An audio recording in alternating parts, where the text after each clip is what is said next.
sales is maybe frustrated with the type of lead that they have coming in. Marketing feels like they're doing their job, but revenue, you hear a lot of business owners say, you should hold marketing responsible for revenue. That is not always the case, because marketing can do their job. It doesn't always lead to revenue. And that's this disconnect you get where usually there's something wrong with sales. And my philosophy is really, and my viewpoint is, it should feel like one cohesive narrative and experience for the customer.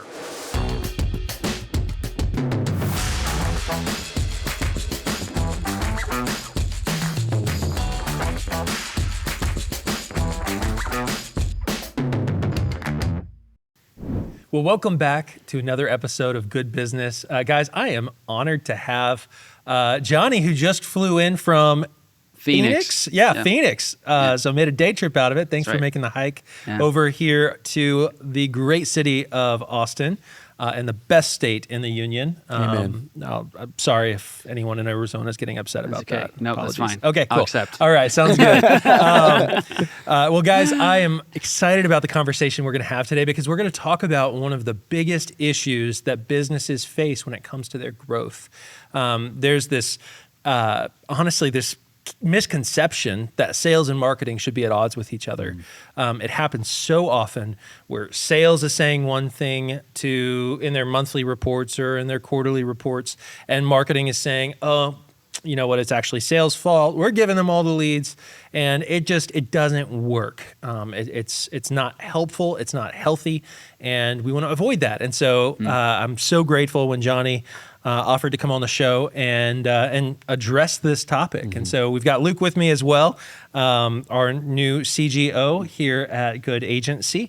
And so, Johnny, would you mind introducing yourself, just giving a little background about your journey as an entrepreneur, and then let's dive into this topic. Yeah, absolutely. Well, thank you both for having me. This will be a lot of fun. Excited to be here. I got to say, though, I came from Phoenix where it was like 110. I was expecting it to be... This is nice for you today. Oh, yeah, it was 80. I was like, what is going on it's here? Abnormal But I know us. this is abnormal, so I won't, I'll come back. Well, like I said, Texas is awesome. It is awesome. So many different I may ways. not go home. But anyways, so I came from Phoenix, grew up in Colorado originally, so I've been in Phoenix for almost 10 years now. And my story as an entrepreneur is not any different than probably anyone else's. I started mowing lawns as a kid. Love it. Started a business after college where I was actually a sports agent helping pro track athletes with their brand deals. That's got to help an influencer with some brand deals and all that stuff. So that was my entrepreneurial start.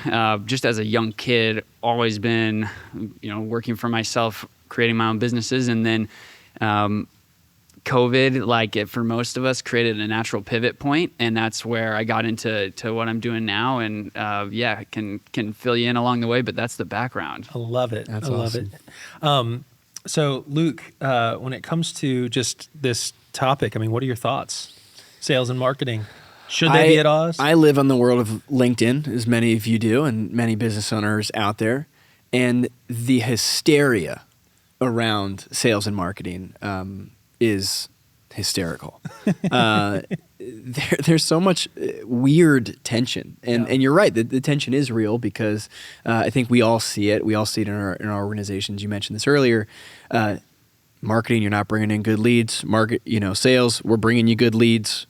You're not closing them, and there is a weird tension. But our reality as a company, and my whole business reality, has been these, if they cannot work together, there's no point in having one or the other. Mm-hmm.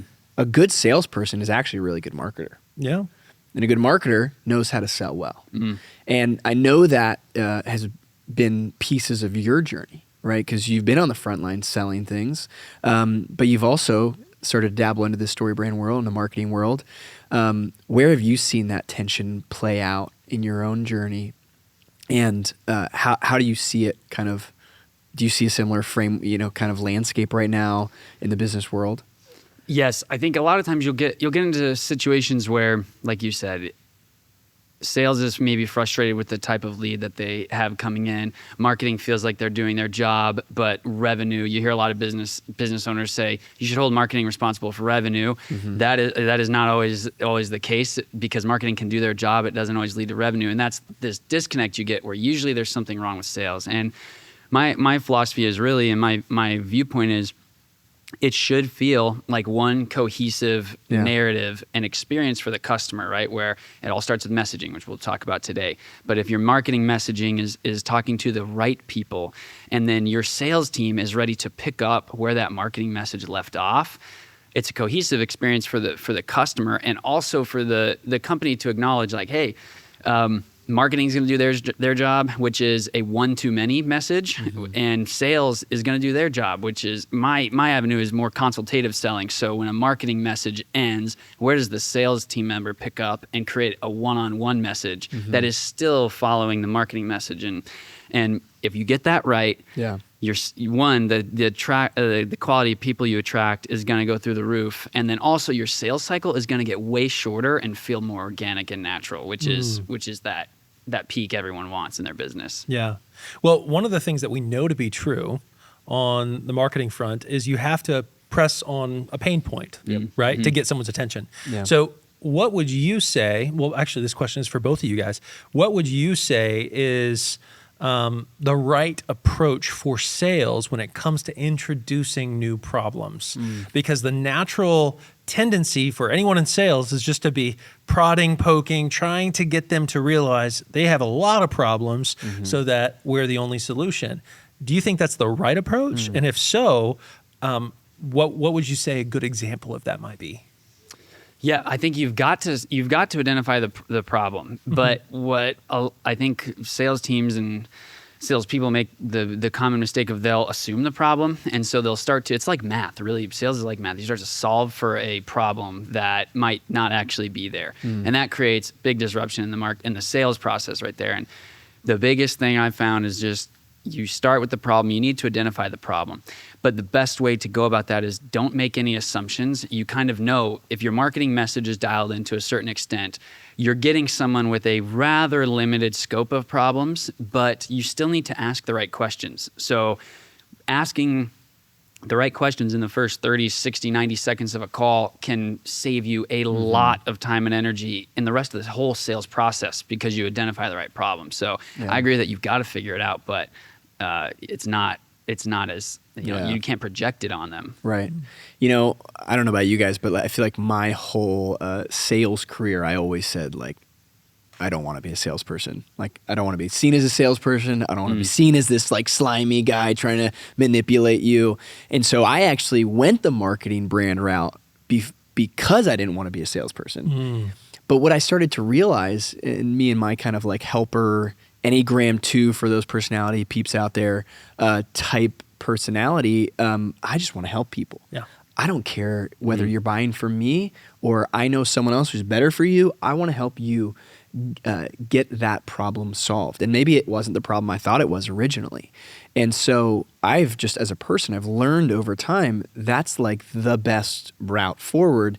And so for salespeople, especially someone who's tied to the marketing space, like, that's the skill set that's kind of missing oftentimes, is like, hey, we're going to be able to meet you where you're at and help you, and this is kind of the StoryBrand way in many ways, but like help guide you to a potential solution, even if it's not ours. And I think that level of hospitality is the marker of a really great sales team that's connected with that bridge that you're talking about in tandem with a marketing team. What are your thoughts? Yeah, I agree. The message that, and also solving for a problem that may not be there, or that the prospect may or may not have, the right marketing message should eliminate a vast majority of those people that don't have the problem you solve. And then if someone squeaks through, then you're right. It's like the sales team has they're not forcing it as much, because they know, I'm gonna get I'm gonna get my commission right. I'm gonna close deals because the message is attracting the right people. So I'm gonna connect whoever this is with where they need to go. I'm with you there. That's really good. That's really good. There's just another thought in this, like I'm realizing as well, is that I think historically one of the tensions is big just because of that commission. Like, because there's a lot of sales teams out there running only on commission, and marketing team, they're just over there twiddling their thumbs and making pretty pictures.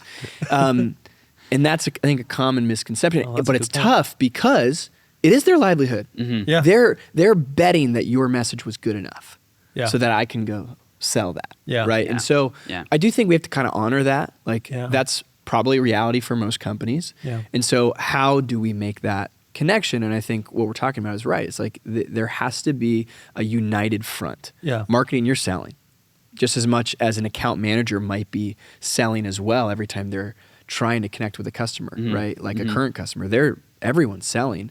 It's just the way of which you go about it. Yeah. Well, and it's all about positioning yourself as the authority. Correct. Right? Because if you identify the problem like a good marketing team would, and you speak to that problem, well, you as a company in the marketing message, following the StoryBrand framework, you want to position yourself as the authority to solve that problem. So the question is, how does the sales team keep that going? How does the sales team keep on communicating the same thing that they are the authority? What I found, and years ago I went through a training that Brian Cristiano put on called Bold CEO. Great sales program, loved it. And my main takeaway was how to position yourself as an authority on the sales seat. And it's purely tied to who's in charge of the conversation. If you're the one asking the questions, you're the one in charge. You're the one who's the authority. Yep. And so I think it's very different in the fact that you're actually having a relationship that's being built, whereas marketing, you're just communicating. It's a one-way street. Yeah. And you're hoping that they will press that button, that they will pick up their phone, that they will do whatever it is you want them to do. So with all that in mind, Johnny, I'd love to hear from you, just because you are a StoryBrand expert. I'd love to hear from you just for the audience who hasn't necessarily become familiar, because we're talking StoryBrand, we're talking authority, we're using insider language. Right. What is StoryBrand, and how is it valuable as a framework that crosses over? Yep. Well, StoryBrand is a marketing framework, but what it is really more than anything is a communications framework. And like I've said all the time, I don't think there is a situation in where you need to figure out something to say that you can't use StoryBrand. And for anyone who's tuning in that's not super aware of the StoryBrand framework, it's this framework that uses the same talking points and the same formulas that great stories, great movies, all the great books we've read and narratives have.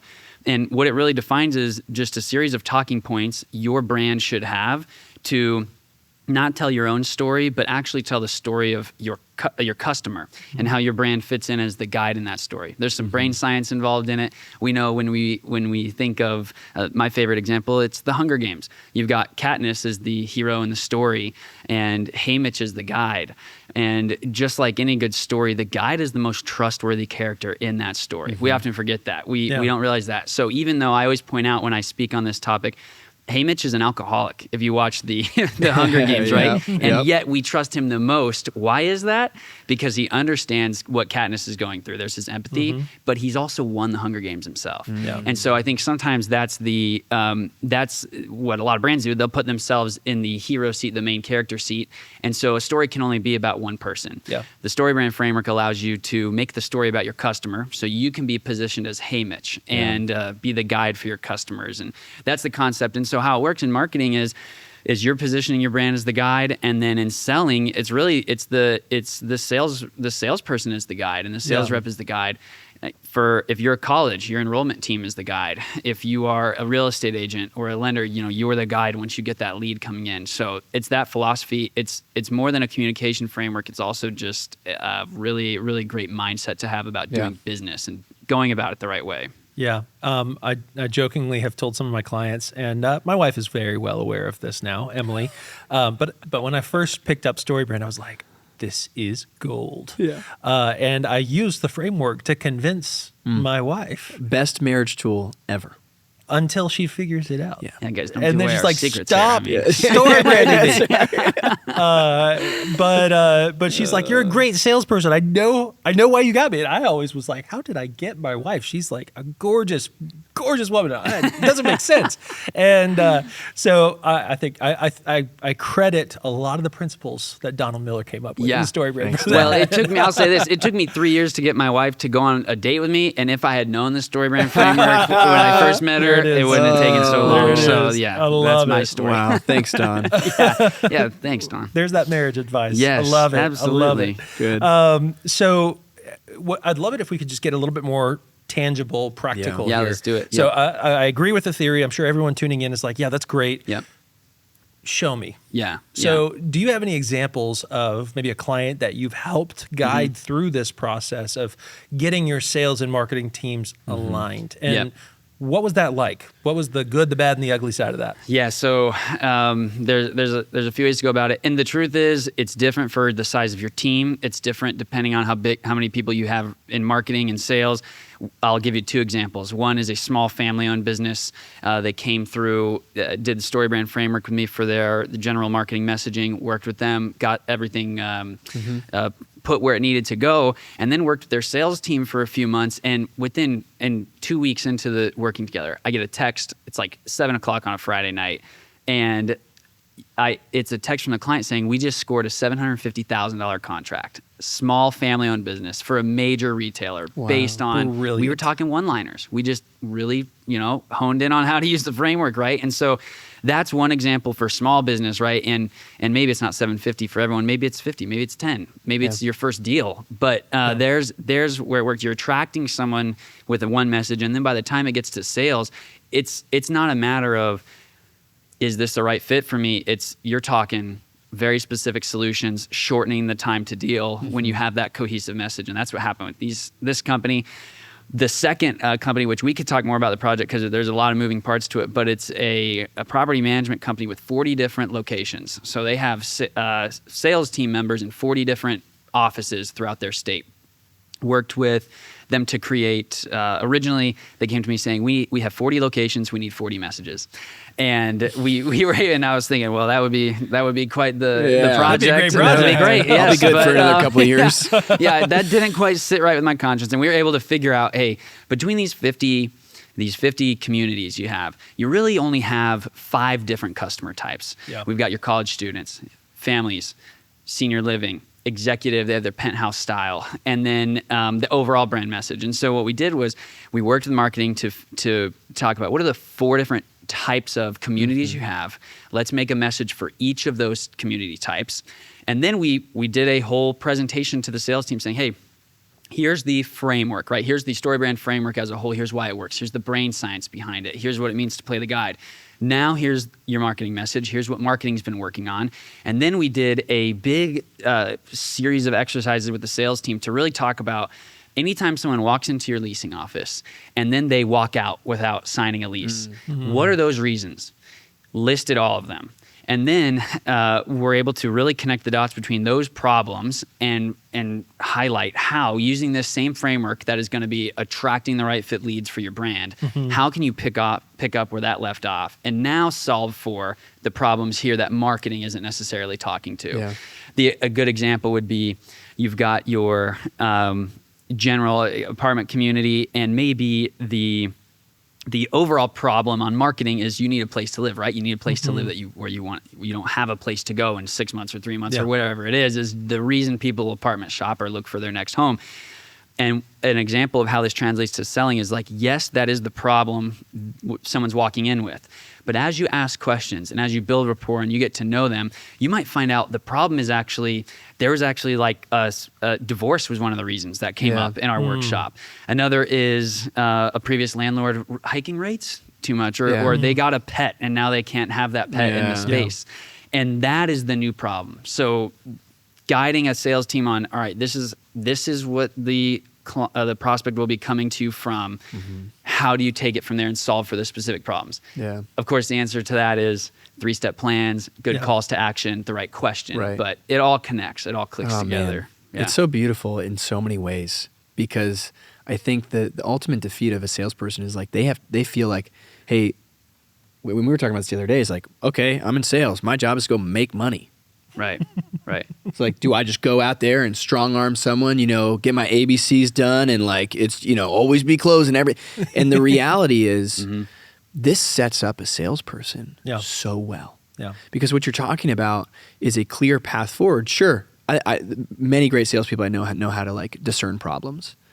But what you're talking about is like, hey, we're not just going to break down the first problem, but you're helping them break down even deeper than a marketing message is going to go, because they're not, customers not only thinking about that deeper level problem, but that's what the sales team gets to do. And with that information, they're set up for success. Well, and that's where having sales scripts in play that are built off of the initial brand script that you've developed, that is what is the true success for a sales team that is successfully implementing StoryBrand. It's going through that list and literally creating a specific response using the messaging for every single objection, problem, and struggle that your potential client's going to have. Yep. And when that happens, there's honestly no reason, unless your product is bad, that you shouldn't be able to grow. That's it. Yeah. That's it. You fix your visibility, you fix your closing, you have a good product. Yeah. I think you're set at that point. So, Yeah. And the good thing with this client, the big project was actually the marketing worked so well, they hit their occupancy rates for each community, and the sales, they didn't have anything to sell after that point. So that's the downside for the sales team. But that's why you just got to go build a new community, right? You got to sell that one. So that's the path to scaling that an aligned marketing and sales message will get you to. And working with someone like yourself or someone like Good Agency or any other StoryBrand guide out there, the success and the ideal outcome is actually for us to work ourselves out of a job. That's the ideal outcome. Yeah. It's, hey, we have grown you so much as a business and helped you get to the original target that we're done with that job. So we just have to, if we don't have another job for you, then I think we're just going to have to move on. And so I think the goal here is we want to ultimately help them achieve their growth goals. And so that is an unclear issue that a lot of businesses have when it comes to marketing and sales, is they don't even know where they're trying to be. So we can address the marketing and sales, but if they don't even know what growth looks like, if they don't know what success looks like, then they're going to struggle to ever invest $1 in it. So I think it's really wise that we not just focus on, hey, how do we align marketing and sales? Well, one of the things that I guess we could do to align them, in addition to StoryBrand, is saying, hey, here's what scoring a touchdown looks like. And that, I think, will help really identify the value of integrating StoryBrand for your clients. And no, that's great. Okay, so pivoting just a little bit, what advice, based off of what you've learned over the past 4 years of being a StoryBrand certified guide, what advice would you give to a small business owner who has maybe just now heard about StoryBrand on this podcast, or maybe they read the book but they haven't really fully implemented it? What advice would you give to them? I would say, on a practical level, you can't be hesitant or afraid or worried about intentionally excluding people that could do business with you for the people who are ideal, perfect fits. And we know in the StoryBrand framework, you start with the character in that story. So who do you want to reach and where are they trying to go? And you'll find that very quickly when you clarify your message, it brings you to a place where you have such clarity on actual business strategy because you've gotten so clear on who you want to serve. And that's the big part. You talk to a lot of people where it's like, hey, well, we do this really, really well, but we don't want to exclude this person or this customer type, or we don't want to lose any business by pushing people out. And I was just working with a financial advisor this week, and the example of this was general financial advising, right? There's people who crush it doing just that, but we came out of it and he was saying, what I really, really, really want to do is focus specifically on business owners who are going to sell in the next 3 to 5 years. And awesome. Just with that clarity, right? We had such a good conversation on what should we be saying to that person as opposed to someone who wants to grow their wealth and prep for retirement. Because both of those people are trying to prepare for retirement, right? A 20-year-old who got his first W-2 job might be trying to prepare for retirement. But someone who's about to exit a company is doing the same thing. Different problems, right? So the clarity, I would say, don't be afraid to get very, very clear. And it's fun because it's an exercise of who do you want to work with, right? Like who do you really want to work with? Yeah. And if you do that, then next thing you know, you're getting those leads of dream customers. It's easier to close them because your message is aligned. Yep. And the sales team is saying, what the heck? All of a sudden we have all these easy deals coming in. Like, let's get more leads. So that would be my advice. And have fun with it, right? Have fun. Don't think like, what's a safe move for this person we want to reach? I think, what do you want to do? Spend your time, right? Yeah. Well, and we live in a digital world. It's not like we were in the 90s where you had to buy a 12-month billboard ad and that was the only form of advertising, or you had to run an ad in a magazine for 3 months and you wouldn't see it for 3 months. That's it. And so, I mean, we have the ability to experiment. It's fantastic. And to add on that, Clay, just the experimental part is don't be afraid. Messaging is a muscle, so don't be afraid to exercise it. And if you have messaging takes time to fine tune, right? You're gonna get your first draft, and it's gonna be amazing, I promise you. But also, there's probably another version coming that's even better. Yeah. Don't be afraid to get on a stage, get on a podcast, get on a round table, get on a panel where you can workshop that. And I think the fastest time to figuring out a clear message is when you say something and you can see people's eyeballs light up, then okay, let's put that everywhere. Right. Well, here's another benefit for sales going through this exercise is that on the marketing side, well, who are the people that know the customer problems the most? Well, it's the sales team. Hopefully, they are hearing all of these objections and issues and problems. Maybe they don't even understand that they're hearing them, right? But they're usually the ones closest to that problem for the marketing team to run this out, then to get them qualified leads. And this is, kind of the beauty of this process too. Yeah. I love it. I love it. All right. So what's the future looking like? I mean, with StoryBrand, with you, with the marketing world, with everything. What are you seeing on the horizon right now? Yeah, well, that's a loaded question, and that gets us into some of the stuff we were talking about before this, just with some great opportunity with AI. I think looking at my role as kind of a solo strategist, like I view it as a great opportunity where brands that if you have a huge budget and a lot of resources, you're going to make that go even further faster with better results. And if you're a small business with limited resources, thanks to a lot of the tech coming out, with the right help, you might get an incredible marketing function set up for a fraction of what it cost a few years ago. That's I think just something that excites me a little bit.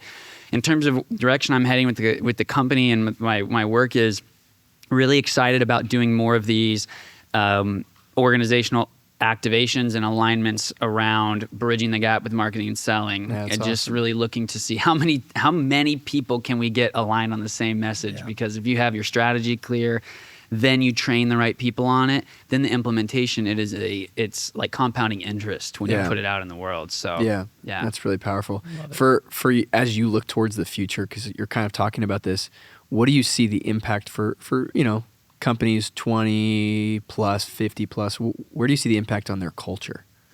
Yeah, well, I think in terms of the work specifically, are you saying like with the play the guide analogy and having a clear message? I think being a guide works in marketing, it works in sales, but the reality is if you can even align if you can present and get the framework in front of every single person that works for you, there's communication that bridges everything. And one thing that I've been able to be a part of some fun projects where it's not just marketing and sales. I like to help with any communication that leads to revenue, but it's also tough conversations. It's internal strategic vision casting. It's all those things. And so I think culturally, if you have an alignment around the idea that it's not about you as a person or about you as a company, it's about you playing the guide for others, I see that being a very, very powerful cultural thing, because you get everybody aligned on that, and then you have a selfless organization of people who are serving others, and that's a powerful thing. I love it.